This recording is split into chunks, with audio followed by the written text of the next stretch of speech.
Welcome back to the show super hits 93.5 red FM ಇದು and ನಾನು ನಿಮ್ಮ ಹುಬ್ಬಳ್ಳಿ ಬೆಂಕಿ ಆರ್ಜೆ ಅಂಕಿತಾ ನಿಮ್ಮ ಜೊತೆ ಆನ್ ನಮಸ್ಕಾರ ಹುಬ್ಬಳ್ಳಿ ಧಾರವಾಡ. ರೈಟ್ ನಾವು ನಮ್ಮ ಜೊತೆ ಇದಾರ ಡಾಕ್ಟರ್ ಶ್ರೀಧರ್ ದಂಡಪ್ಪನವರವರು. And first of all welcome to the show sir. And ನೀವು ಈ ಒಂದು ಪ್ಲೇ ಏರಿಯಾ ಏನು ಮಾಡ್ಯಾರ ಇದ್ರ ಬಗ್ಗೆ ಮಾಹಿತಿನ ನೀಡಬೇಕು ನಮ್ಮ ಲಿಸ್ನರ್ಸ್ಗೆ. Hello, good morning. ನನ್ನ ಹೆಸರು ಡಾಕ್ಟರ್ ಶ್ರೀಧರ್ ದಂಡಪ್ಪನವರ್. ನಾನು chief health officer Hubballi Dharwad ಮಹಾನಗರ ಪಾಲಿಕೆ, ಹಾಗೇನೆ ಚೀಫ್ ಮೆಡಿಕಲ್ ಆಫೀಸರ್ ಚಿಟಗುಪ್ಪೆ ಆಸ್ಪತ್ರೆಯಲ್ಲಿ ಕೆಲಸ ಮಾಡ್ತಾ ಇದ್ದೇನೆ. ಈ ಮಾಡೋ ಉದ್ದೇಶ ಏನಂತ ಹೇಳಿದ್ರೆ, ನಮ್ಮಲ್ಲಿ ದೈನಂದಿನ OPD ಆಗಲಿ ಅಥವಾ IPD ಪೇಷಂಟ್ಗಳು ಹೆಚ್ಚಿನ ಜನಸಂಖ್ಯೆಯಲ್ಲಿ ಬರ್ತಾ ಇದ್ದಾರೆ. ಹಾಗೇನೆ ಬರಬೇಕಾದ್ರೆ ನಾವು ಏನು ಅಬ್ಸರ್ವ್ ಮಾಡಿದ್ವಿ ಓವರ್ ದಿ ಇಯರ್ಸ್ ಏನಂತ ಹೇಳಿದ್ರೆ, ಯಾರು ಮಕ್ಕಳು ಅಡ್ಮಿಟ್ ಆಗ್ತಾ ಇದ್ದಾರೆ ಅವರು ಬಿಲೋ ಪಾವರ್ಟಿ ಲೈನ್.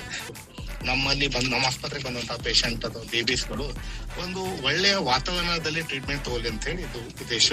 ಬಹಳಷ್ಟು ಆಸ್ಪತ್ರೆಗೆ ನೀವು ನೋಡಿದ್ರೆ ಯಾರಾದ್ರೂ ಮಕ್ಕಳು ಬರೀ ಹಾಸ್ಪಿಟಲ್ ಹೆಸರು ಹೇಳಿದ್ರೇನೆ ಭಯಭೀತರಾಗ್ತಾರೆ. ಆದ್ರೆ ನಮ್ಮಲ್ಲಿ ಬರುವಂತ ಮಕ್ಕಳು ಆ ಟಾಯ್ಸ್ ಗಳಾಗ್ಲಿ ಅಥವಾ ಪ್ರಾಣಿಗಳು ಬಿಡಿಸಿದ ಗೋಡೆಗಳಾಗ್ಲಿ ಅಥವಾ ಇದ್ರ ಆಂಬಿಯನ್ಸ್ ನೋಡಿದ್ರೆ ಅವರಿಗೆ ಇದು ಆಸ್ಪತ್ರೆ ಅನ್ನುವಂತ ವಾತಾವರಣ ಅವ್ರಿಗೆ ಅದು ಅನ್ಸುವುದಿಲ್ಲ. ಹಾಗಾಗಿ ಅವರಿಗೆ ಭೀತರಾಗಿರೋದಿಲ್ಲ. ಒಂದನೇದು. ಎರಡನೇದೇನು ಅಂತ ಹೇಳಿದ್ರೆ, ಈಗ ನಾವು ಬೆಳಗ್ಗೆ ಇಂಜೆಕ್ಷನ್ ಕೊಡ್ತೀವಿ ಅಥವಾ ರಾತ್ರಿ ಇಂಜೆಕ್ಷನ್ ಕೊಡ್ತೀವಿ, ಮಧ್ಯಾಹ್ನ ಇಂಜೆಕ್ಷನ್ ಕೊಡ್ತೀವಿ, ಮುಂಚೆ ನಡುವೆ ಬಹಳ ಗ್ಯಾಪ್ ಇರುತ್ತೆ.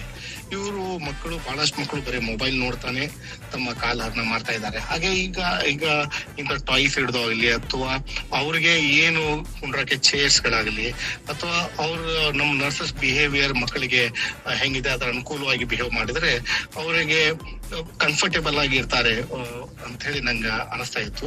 ಆಗ ಬಡವರು ಪೇಷಂಟ್ ಬಂದ್ರು ಕೂಡ ಅವ್ರಿಗೆ they should have an very royal treatment in government hospital. ಹಂಗ ಮಾಡಿದ್ರೆ ಈಗ ಇಲ್ಲಿ ಬರುವಂತ ಪೇಷಂಟ್ಗಳಿಗೆ ನಾವು ರೆಸ್ಪೆಕ್ಟ್ಫುಲ್ ಟ್ರೀಟ್ಮೆಂಟ್ ಕೊಟ್ಟಂಗಾಗುತ್ತೆ. You all do not go anywhere. Sir ಜೊತೆ ಮಾತಿಂಗ ಮುಂದುವರಿತಾವ. ಸೂಪರ್ ಹಿಟ್ಸ್ 93.5 ರೆಡ್ ಎಫ್ಎಂ ಇದು ಮಸ್ತ್ ಮಜಾ ಮಾಡಿ.